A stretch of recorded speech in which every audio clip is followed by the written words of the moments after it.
العالمين والصلاة والسلام على سيد المرسلين أما بعد فأعوذ بالله من الشيطان الرجيم بسم الله الرحمن الرحيم يا الصلاة والسلام عليك يا رسول الله وعلى آلك وأصحابك يا حبيب الله والصلاة والسلام عليك يا نبي الله وعلى آلك وأصحابك يا نور الله نويت سنة الاعتكاف۔ ایک دن اللہ پاک کے آخری نبی رسول ہاشمی صلی اللہ تعالیٰ علیہ وآلہ وسلم گھر سے باہر تشریف لائے اور اکیلے ہی ایک جانب چل پڑے۔ مسلمانوں کے دوسرے خلیفہ حضرت امیر المؤمنین فاروق اعظم رضی اللہ تعالیٰ عنہ نے دیکھا تو گھبرائے کہ کہیں کوئی دشمن نقصان نہ پہنچا دے، چنانچہ اٹھ کر آپ صلی اللہ علیہ وسلم کے پیچھے چل پڑے۔ آپ نے دیکھا کہ آپ صلی اللہ علیہ وسلم ایک مقام پر پہنچ کر رکے اور سر سجدے میں رکھ دیا۔ فاروق اعظم رضی اللہ تعالیٰ عنہ یہ دیکھ کر ادب کرتے ہوئے پیچھے ہٹ کر کھڑے ہو گئے۔ جب سرکار دو عالم نور مجسم صلی اللہ تعالیٰ علیہ وآلہ وسلم نے سجدے سے سر اٹھایا تو فرمایا کہ عمر، مجھے سجدے میں دیکھ کر تم ایک طرف کھڑے ہو گئے، تم نے بہت اچھا کیا۔ مزید فرمایا کہ ان جبرائیل آتانی فقال من صلی علیک من امتک واحدۃ صلی اللہ علیہ عشرا، بے شک ابھی جبرائیل علیہ السلام میرے پاس آئے اور عرض کی یا رسول اللہ صلی اللہ علیہ وسلم، آپ کا جو بھی امتی آگ پر ایک بار درود شریف پڑھے گا اللہ پاک اس پر 10 رحمتیں نازل فرمائے گا۔ صلو علی الحبیب صلی اللہ تعالی علی محمد وصلی اللہ تعالی علیہ وآلہ وسلم۔ 1444 سن ہجری اختتام ہو گیا اور نیا سال کا آغاز ہے 1445 سن ہجری۔ محرم الحرام کی آج 2 تاریخ ہے۔ اسلام کا سب سے پہلا مہینہ محرم الحرام ہے، اسلامی سال کا۔ اسلامی سال کا آغاز محرم الحرام سے ہی کیوں ہوتا ہے؟ حالانکہ یہ جو مہینوں کی گنتی 12 ضرور ہے، لیکن ان 12 مہینوں کی ترتیب اللہ پاک نے نہیں دی، نہ ہی نبی پاک صلی اللہ تعالیٰ علیہ وسلم نے دی۔ یہ مہینے سال کا آغاز محرم الحرام سے کیوں شروع ہوتا ہے؟ تو فاروق اعظم رضی اللہ تعالیٰ عنہ کا دور خلافت تھا، اور یہ میں آپ کو ایک حدیث سنا دوں مسلم کی۔ حضور نے فرمایا کہ جو اسلام میں ایک اچھی چیز رائج کرے، نئی چیز کا اضافہ کرے اور اس سے مسلمانوں کو اور اسلام کو فائدہ پہنچتا ہو، تو فرمایا کہ اس نئی چیز کو ایجاد کرنے والے کو اس کا ثواب ملے گا۔ تو اب یہ ایک اسلام کے اندر ایک نئی چیز ہے کہ مہینوں کو ایک ترتیب دی گئی۔ فاروق اعظم رضی اللہ تعالیٰ عنہ کا دور خلافت تھا، تو حضرت علی رضی اللہ تعالیٰ عنہ اور دیگر صحابہ کرام سے مشورہ ہوا کہ اسلامی سال جو ہے اس کا پہلا مہینہ کون سا، اس مہینے کی ترتیب کیا ہونی چاہیے؟ تو بعضوں نے کہا کہ ربیع الاول ہو، تو حضرت علی رضی اللہ تعالیٰ عنہ نے مشورہ دیا کہ ذوالحجہ میں لوگ حج سے فارغ ہوتے ہیں، اور محرم الحرام کی ایک بڑی فضیلت ہے کہ بے شمار واقعات جو ہیں وہ محرم الحرام میں ہوئے، بڑے عظیم عظیم واقعات جو ہیں وہ محرم الحرام میں رونما ہوئے۔ آدم علیہ السلام محرم الحرام میں پیدا ہوئے، محرم الحرام میں ہی آپ کو زمین پر اتارا گیا۔ آدم علیہ السلام پر جو آگ گلے گلزار ہوئی ابراہیم علیہ السلام پر، وہ بھی محرم الحرام میں ہوئی، اور یوسف علیہ السلام کو جو قید سے رہائی ملی اور کنویں سے نکالے گئے، وہ بھی محرم الحرام میں یہ واقعہ پیش آیا، اور موسیٰ علیہ السلام کی قوم کو جو دریا سے راستہ ملا تھا وہ بھی محرم الحرام میں ہوا تھا، اور عیسیٰ علیہ السلام جو آسمان پر اٹھائے گئے وہ بھی محرم الحرام میں ہوئے، اور یونس علیہ السلام جب مچھلی سے نکالے گئے وہ بھی محرم الحرام میں، اور یہ عرش و کرسی، یہ زمین و آسمان بھی محرم الحرام میں بنائے گئے، اور بارش کا پہلا قطرہ جو زمین پر برسا تھا وہ بھی محرم الحرام میں ہی برسا تھا۔ تو بے شمار واقعات جو ہیں یہ محرم الحرام میں ہوئے، تو سال کا پہلا مہینہ بھی محرم الحرام ہونا چاہیے۔ تو حضرت علی رضی اللہ تعالیٰ عنہ کے مشورے پر محرم الحرام اسلامی سال کا پہلا مہینہ قرار دیا گیا، اور یہ فاروق اعظم رضی اللہ تعالیٰ عنہ کے دور خلافت میں ہوا۔ دوسرا مہینہ صفر المظفر، تیسرا مہینہ ربیع الاول، چوتھا مہینہ جمادی الثانی، پھر جمادی الاول، جمادی الثانی، رجب، شعبان، رمضان، شوال، ذی قعدہ، ذوالحجہ، یہ ترتیب مہینوں کی دی گئی۔ فاروق اعظم رضی اللہ تعالیٰ عنہ کے زمانے میں۔ تو محرم الحرام ایک اللہ پاک نے فرمایا کہ 4 مہینے جو ہیں وہ 12 مہینوں میں 4 مہینے بڑی فضیلت والے ہیں، حرمت والے ہیں، احترام والے ہیں۔ عند اللہ 12 فرمایا مہینوں کی گنتی 12 ہے، اربعۃ حرم، لیکن 4 مہینے جو ہیں وہ حرمت والے ہیں۔ وہ 4 مہینے حرمت والے کون سے ہیں؟ فرمایا رجب المرجب کا مہینہ حرمت والا مہینہ ہے، اور ذی قعدہ کا مہینہ، ذوالحجہ کا مہینہ، اور محرم الحرام کا مہینہ۔ یعنی کہ ان مہینوں کا احترام کیا جائے گا۔ احترام یہ ہے کہ خصوصیت کے ساتھ عبادت کا اہتمام کیا جائے گا، اور خصوصیت کے ساتھ ان مہینوں میں اللہ پاک کی نافرمانی جو ہے وہ نہیں کی جائے گی۔ نبی پاک صلی اللہ تعالیٰ علیہ وسلم نے ارشاد فرمایا کہ رمضان کے بعد سب سے افضل محرم الحرام میں روزے رکھنا ہے۔ محرم الحرام کے روزے رکھنا رمضان کے بعد سب سے افضل روزے ہیں۔ فرمایا اس کے ہر دن کا روزہ جو ہے وہ 1 مہینے کے روزوں کے برابر ہے، یعنی کہ ایک روزہ رکھا ایسا ہے کہ اس نے 1 مہینے کے روزے رکھے۔ اور پھر فرمایا کہ عاشورہ کا روزہ یعنی کہ 10 محرم الحرام کا روزہ 1 سال کے گناہوں کو مٹا دیتا ہے۔ صحابی کہتے ہیں حضور صلی اللہ علیہ وسلم 10 محرم کا روزہ خود بھی رکھتے تھے، اور اس کا روزہ رکھنے کا حکم بھی ارشاد فرماتے تھے۔ لیکن دیکھیں عبادت میں بھی فرمایا کہ عیسائیوں اور یہودیوں کے ساتھ مشابہت نہیں ہونی چاہیے۔ دیگر روزمرہ معاملات میں تو ہمیں ان کے طریقہ کار کے مطابق نہیں چلنا چاہیے، لیکن خاص کر عبادت میں بھی دیکھیں اسلام اس چیز کو پسند نہیں کرتا کہ ہماری کوئی عبادت عیسائیوں اور یہودیوں سے مشابہت اختیار کر جائے۔ تو کیونکہ یہودی 10 محرم کا روزہ رکھتے تھے، تو حضور نے فرمایا کہ صرف 10 محرم کا روزہ نہیں رکھنا، یہودیوں کی مخالفت کرتے ہوئے 7 9ویں کا روزہ رکھا جائے یا 11ویں کا روزہ رکھا جائے۔ اکیلا 10 محرم کا روزہ رکھنے سے حضور نے منع فرمایا کہ اس میں یہودیوں کے ساتھ مشابہت ہے۔ اور 10 محرم الحرام ہی کو نبی پاک صلی اللہ تعالیٰ علیہ وسلم کے نواسے امام حسین رضی اللہ تعالیٰ عنہ کو میدان کربلا میں اور دیگر رفقا کو بھوک اور پیاس کی حالت میں شہید کیا گیا۔ محرم الحرام ہی میں 1 محرم الحرام کو سیدنا فاروق اعظم رضی اللہ تعالیٰ عنہ کا یوم شہادت ہے۔ 1 محرم الحرام کو آپ نے جام شہادت نوش فرمایا۔ 27 سال کی عمر میں آپ نے اسلام قبول کیا تھا، اور بتایا یہ جاتا ہے کہ آپ 40ویں مسلمان ہیں۔ 39 مسلمان ہو چکے تھے، اور جب آپ نے اسلام قبول کیا تو اب مسلمانوں کی تعداد 40 ہو گئی تھی۔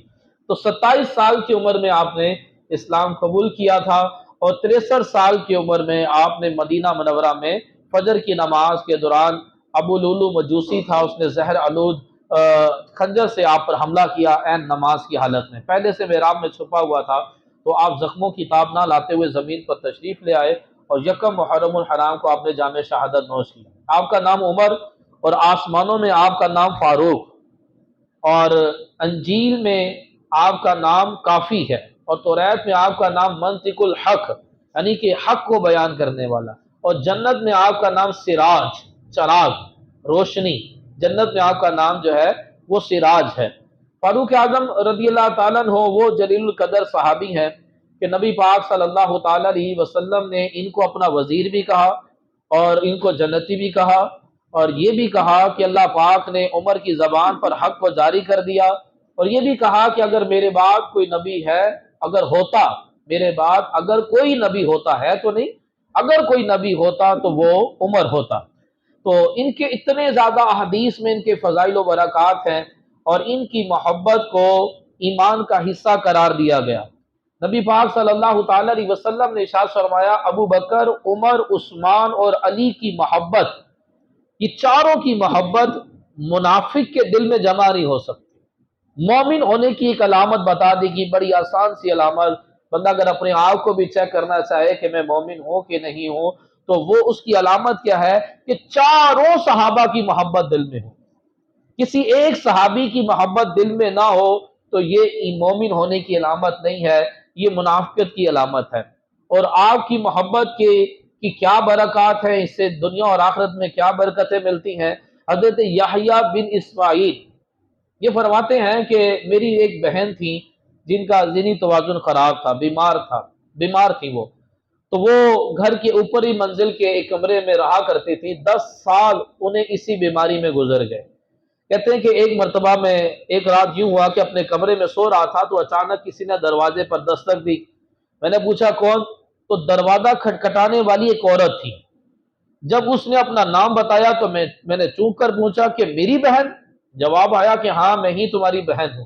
یہ سننا تھا کہ میں نے لپک کر جلدی سے دروازہ کھولا، اور آج 10 سال کے بعد میری بہن میرے کمرے میں داخل ہو رہی تھی، اور اس کا ذہنی توازن بالکل درست ہو گیا تھا، بیماری ختم ہو گئی۔ آزمائش کیسے دور ہوئی اس بارے میں بتاتے ہوئے میری بہن بولی کہ میں سو رہی تھی تو خواب میں کسی نے مجھے کہا کہ اللہ پاک نے تمہارے دادا کی نیکی کی برکت سے تمہارے والد اسماعیل کی حفاظت فرمائی، اور تمہارے والد اسماعیل کی برکت سے تمہاری حفاظت فرماتا ہے۔ تمہارے دادا اور تمہارے والد اسماعیل یہ دونوں بہت زیادہ حضرت ابو بکر صدیق رضی اللہ تعالیٰ عنہ اور فاروق اعظم رضی اللہ تعالیٰ عنہ سے بڑی محبت کرتے تھے۔ تو آج صدیق اکبر رضی اللہ تعالیٰ عنہ اور فاروق اعظم رضی اللہ تعالیٰ عنہ نے اللہ پاک کی بارگاہ میں تمہاری سفارش کی، تو اللہ پاک نے صدیق اکبر اور فاروق اعظم رضی اللہ تعالیٰ عنہ کی سفارش کو قبول کیا، تو میں تمہارے پاس آیا ہوں۔ تو تمہیں جنت چاہیے یا شفا چاہیے؟ اگر تم اس بیماری پر صبر کرتی ہو تو تمہیں جنت ملے گی، اور اگر شفا چاہتی ہو تو شفا مل جائے گی۔ تو میں نے کہا کہ اللہ پاک اس چیز پر قادر ہے کہ وہ دنیا میں مجھے شفا بھی دے سکتا ہے، مرنے کے بعد مجھے جنت بھی دے سکتا ہے۔ مجھے شفا بھی چاہیے، مجھے جنت بھی چاہیے۔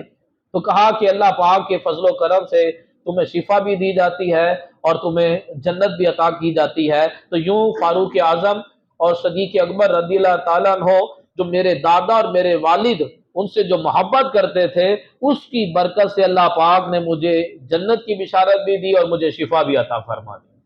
اب دیکھیں، محبت کرتے تھے دادا محبت کرتے تھے، اس کی برکت ملی ان کے بیٹے اسماعیل کو، اور وہ محبت کرتے تھے فاروق اعظم سے، اس کی برکت ملی ان کی بیٹی کو۔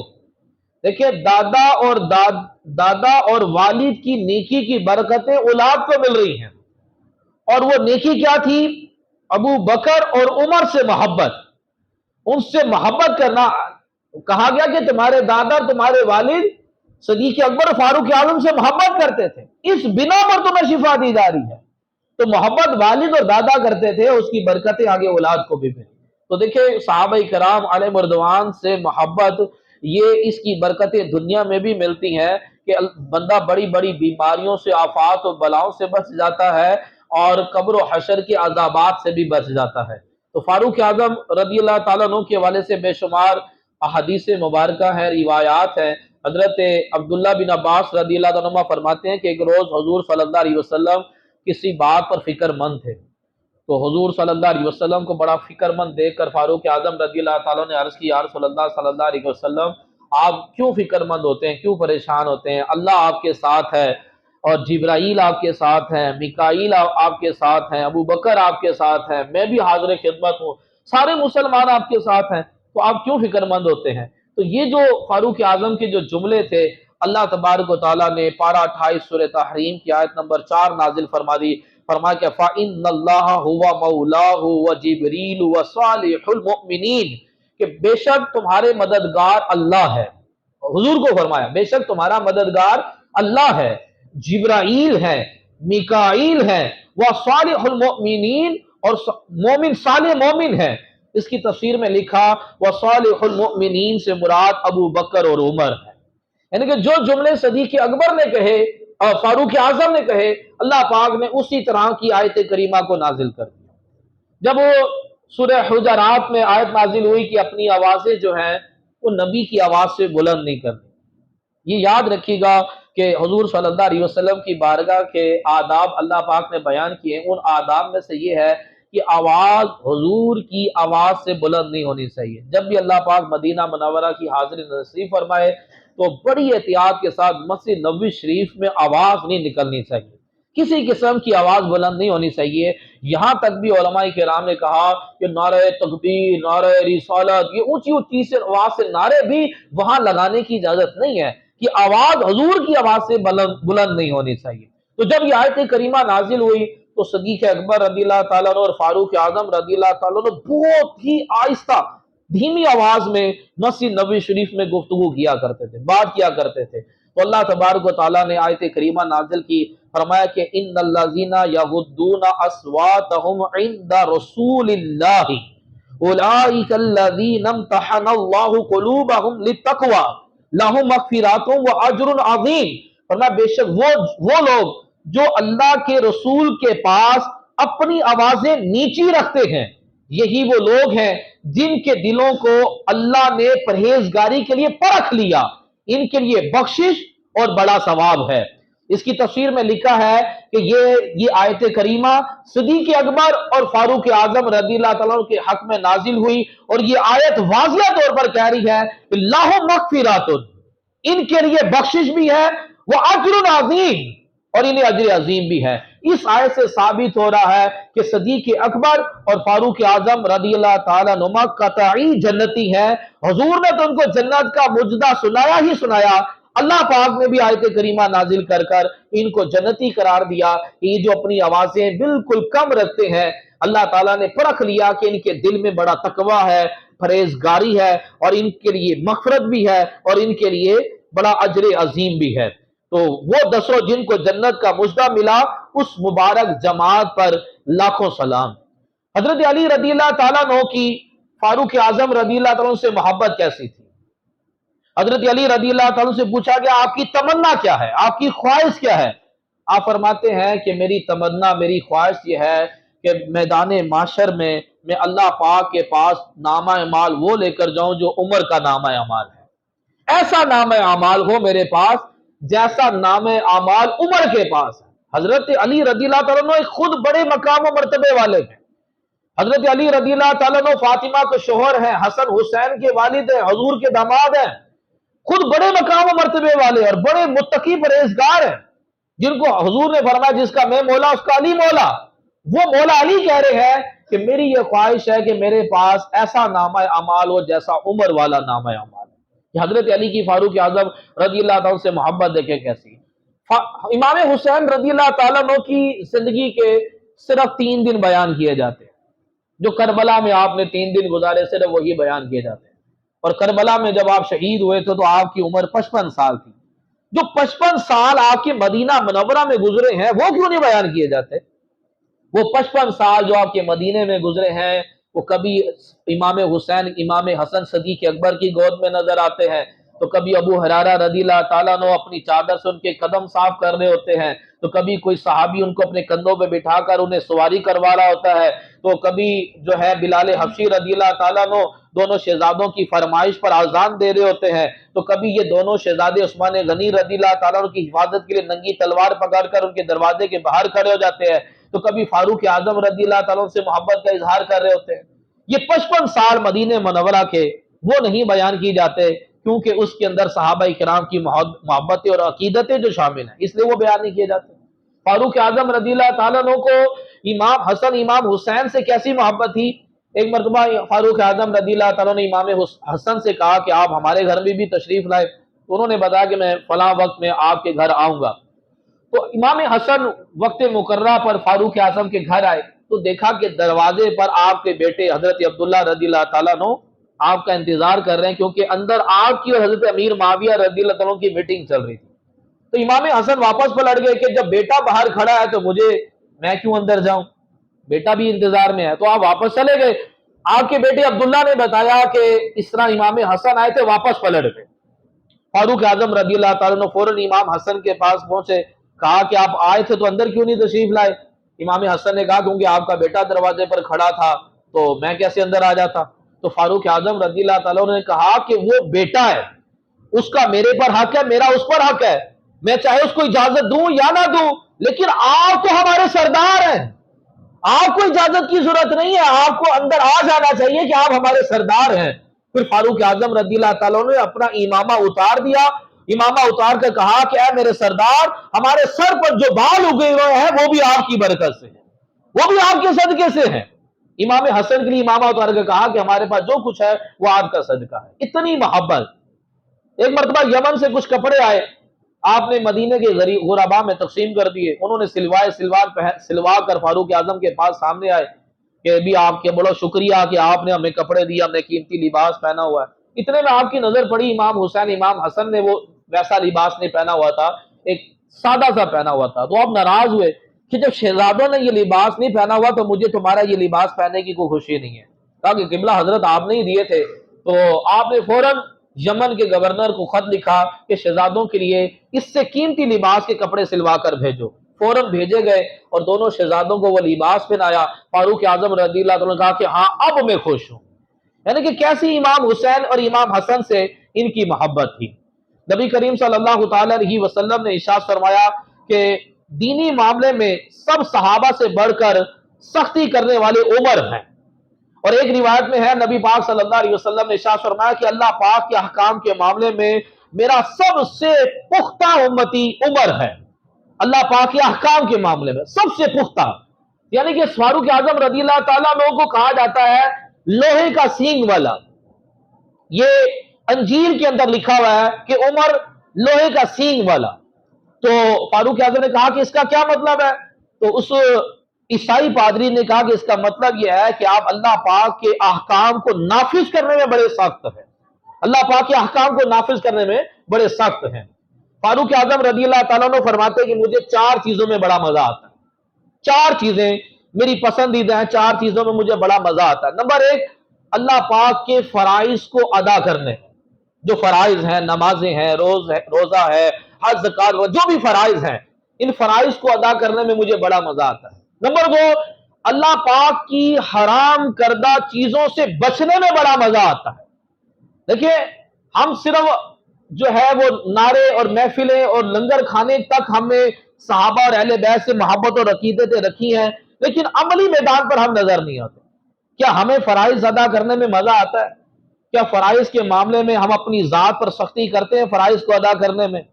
فاروق اعظم رضی اللہ تعالیٰ عنہ شاہ فرماتے ہیں کہ نماز کے بغیر انسان کسی کام کا نہیں ہے۔ تو کیا نماز کی پابندی کرنے میں ہم اپنی ذات پر سختی کرتے ہیں؟ حرام سے بچنے میں کرتے ہیں؟ ہم تو بس معلومات لینی نہیں، طرح طرح کی ایپس آئی ہوئی ہیں، پروفٹ دینے والی ایپس بھی ہیں، لون دینے والی بھی ایپس بھی ہیں، اور ہم نے کسی سے پوچھنا نہیں ہے، لون لے لینا بس۔ اور ایسی سی گیم ہے جس میں بھی پروفٹ کا لالچ دیا جاتا ہے، ہم نے وہ ایپ ڈاؤن لوڈ کر لینی ہے، گیم ڈاؤن لوڈ کر لینی ہے، گیم میں کھیلنا بھی شروع کر دینا۔ ہم نے نہیں دیکھنا کہ آیا کیا یہ حلال ہے کہ حرام ہے۔ مفتیان کرام فرماتے ہیں کوئی ایپ ایسی نہیں ہے کہ جس میں لون حلال طریقے سے دیا جا رہا ہو، ساری کی ساری حرام سودی ہیں، بعض تو اکثر تو فراڈ ہیں۔ 40 سے زائد لون دینے والی ایپ، بر وقت ایپ کہتے جی ہم سے لون لیں، منتوں پر آئے ہوئے ہم سے لون لے لیں، اس میں سے 40 سے زیادہ تو ایپ ساری فراڈ ہے، اور جو ہے بھی وہ سب کی سب غیر شرعی ہیں، بغیر سود کے آپ کو چھوڑیں گے نہیں وہ لوگ۔ اتنا ہماری آج کے دور میں کوئی آتا اتنا سخی نہیں ہے کہ آپ کو بڑے آرام سے کہا جی مجھ سے قرضہ لے لو، قرضہ لے لو، قرضہ لے لو، اور میں کسی قسم کا سود نہیں لوں گا۔ ایسا مسلمان کہاں سے ڈھونڈ کے لائیں؟ اتنے سخی کہاں سے آ گئے جو لون دے اور کسی قسم کا سود نہ لے، اور خود کہہ رہے ہم سے لون لے لو۔ کسی قسم کی جو بھی آپ کو ادارہ اگر لون دے رہا ہے اس میں کہتا ہے جی یہ تو صرف فارم فل کرنے کی ہم چارجز لے رہے ہیں 200 روپے، بھائی اس کی بھی اجازت نہیں ہے۔ اگر آپ نے قرض دینا ہے تو کسی قسم کے چارجز نہ لیں۔ اگر کہتے ہیں جی یہ تو ہمارے سروس چارجز ہیں، یہ تو صرف فارم فل کرنے کے چارجز ہیں، وہ سب کا سب سود میں آئے گا۔ بغیر کسی چارجز کے اگر کوئی لون دیتا ہے تو لے لے، ورنہ تو کسی سے لون لینے کی اجازت نہیں ہے، سب کے سب سودی معاملہ ہے۔ تو حرام سے بچنا چاہیے۔ فاروق اعظم فرماتے ہیں کہ ایک تو مجھے اللہ پاک کے فرائض ادا کرنے میں بڑا مزہ آتا ہے، دوسرا اللہ پاک کی حرام کردہ چیزوں سے بچنے میں بڑا مزہ آتا ہے، دوسرا نیکی کی دعوت دینے میں، اسلام کی خدمت کرنے میں، اسلام کی تبلیغ کرنے میں بڑا مزہ آتا ہے، چوتھا اللہ پاک کے ڈر سے برائی سے روکنے میں بڑا مزہ آتا ہے۔ تو کیا ہم اسلام کی تبلیغ کرنے میں ہمیں مزہ آتا ہے؟ تبلیغ کرتے ہیں؟ ہم نہیں کرتے۔ کیا ہم لوگوں کو برائی سے منع کرتے ہیں؟ ہم نہیں منع کرتے۔ برائی سے منع کرنا چاہیے۔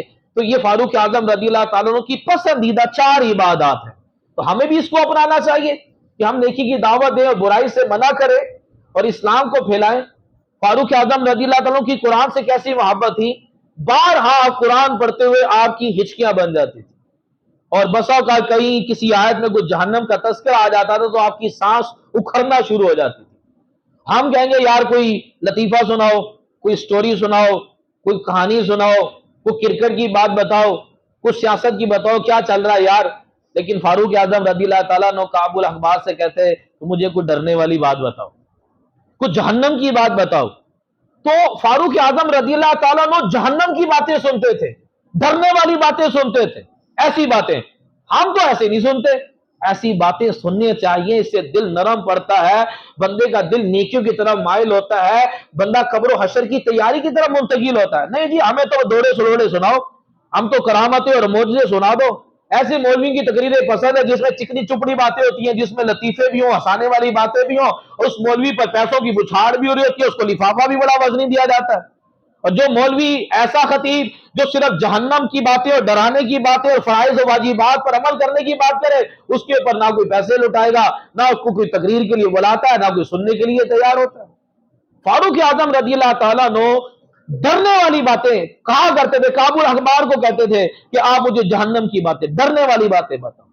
اور آپ کی ایک اور خاص بڑی خصوصیت تھی، فرماتے تھے کہ جو مجھے میرا عیب بتائے گا وہ میرا دوست تھا۔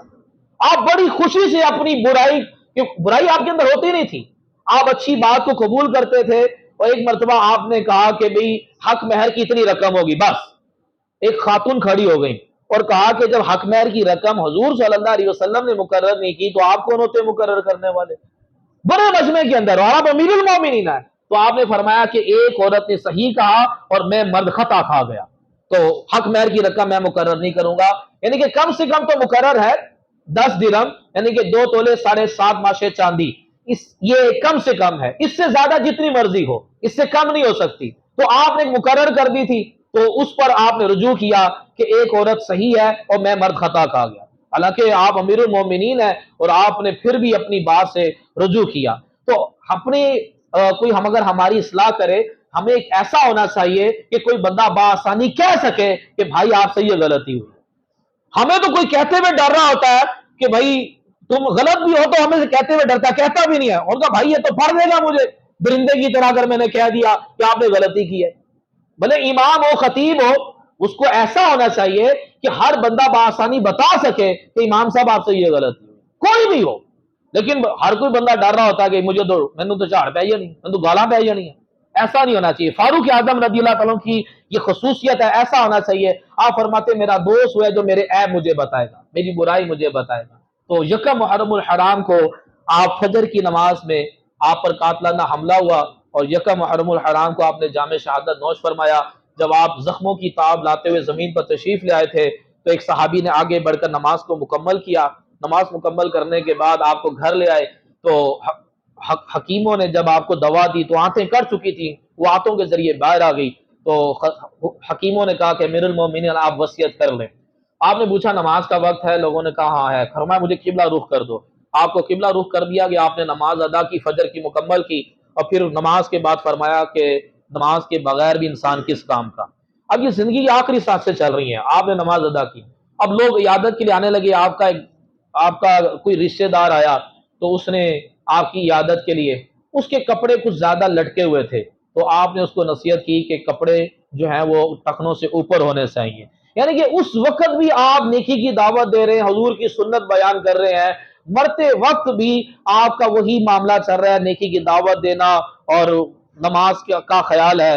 کہ کاش ہمارا بھی ایسا ہو جائے۔ اور آپ نے اپنی زندگی کی 10 سال آپ نے حکومت کی، 1000 شہر فتح کی، 1000 آدھی دنیا آپ نے فتح کی تھی، 22 لاکھ مربع میل آپ آدھی دنیا کے مالک تھے۔ لیکن جب آپ کا انتقال ہوا تو آپ کے اوپر قرضہ تھا، کوئی پراپرٹی نہیں، کوئی جائیداد نہیں، کوئی بینک بیلنس نہیں۔ اتنا بڑا بادشاہ ہونے کے باوجود آپ کے پاس پیسے، آپ کے پر قرضہ تھا، کوئی پیچھے پیسے نہیں بچے ہوئے تھے۔ ایسے نہیں پوری دنیا فتح ہو گئی۔ اور فاروق اعظم رضی اللہ تعالیٰ عنہ کا، حالانکہ دیگر چھٹیاں کی جاتی ہیں، فاروق اعظم کی یوم شہادت پر بھی چھٹی ہونی چاہیے، ان پر ایک سیرت ہونی چاہیے، سیرت کانفرنس ہونی چاہیے، لیکن کبھی بھی نہیں کریں گے، کیونکہ ہم ان کی طرح کے حکمران تو بننا نہیں ہے، ہم نے تو کرپشن کرنی ہے۔ ایک مرتبہ کیا ہوا، فاروق اعظم آپ کو پتا ہے کہ رات کو آپ منہ چھپا کر گلیوں میں گشت کیا کرتے تھے۔ ایک بوڑھی عورت بیوہ تھی، تو آپ نے پوچھا کہ اماں کیوں جاگ رہی ہو؟ کہا کہ بیوہ ہوں، نہ کوئی میرا شوہر ہے، نہ کوئی میری اولاد ہے، نہ کوئی میرا جاننے والا ہے، 3 دن سے کچھ کھایا نہیں ہے، اور عمر کو میری کوئی فکر ہی نہیں ہے۔ انہوں نے کہا جی، وہ حضرت عمر کہنے لگے تو عمر کو کیا پتا کہ آپ بھوکی ہو؟ تو کہنے لگی اگر عمر کو غریبوں کا نہیں پتا تو اس کو حکومت چھوڑ دینی چاہیے، ایسے کو حاکم بنانا چاہیے جس کو غریبوں کی خبر گیری کر سکے۔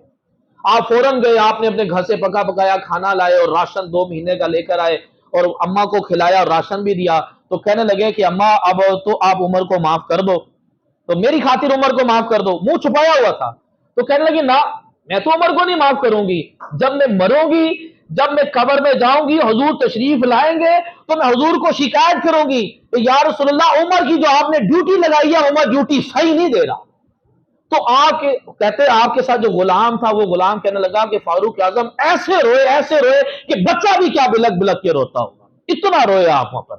یعنی کہ حاکم وہ ہونا چاہیے جس کو غریبوں کی خبر گیری رکھتا ہو، ورنہ اس کو حکومت چھوڑ دینی چاہیے جو غریبوں کی خبر گیری نہیں رکھ سکتا۔ ایسے تھے فاروق اعظم رضی اللہ تعالیٰ عنہ، خود کندھے پر راشن اٹھا کر غریبوں کے گھر پہنچاتے تھے، پکا پکایا کھانا بھی کھلاتے تھے، اس کے باوجود ڈرتے تھے، جن کو پتا ہے کہ جنتی ہیں، حضور نے ان کو جنتی قرار دیا، رب نے ان کو لاہم مغفراتن کہ یہ عمر جنتی ہے، رب کہہ رہا ہے، لیکن پھر بھی اس اماں کی بات پر ایسا روئے کہ بچہ بھی کیا بلک بلک کے رویا ہوا۔ خوف خدا۔